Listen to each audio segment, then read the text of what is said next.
well as today's video, and if you would like to see more videos like this, then don't forget to leave this video a big thumbs up.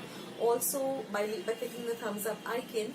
Also don't forget to subscribe to my channel and become a part of Akshata's recipes.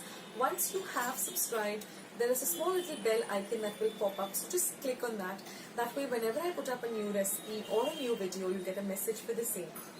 So on that note, I'll say bye and I'll catch you in my next video sooner than you think. This is Akshata saying bye, take care, stay healthy, stay fit, be kind and loving to one another. So till we meet again, bye.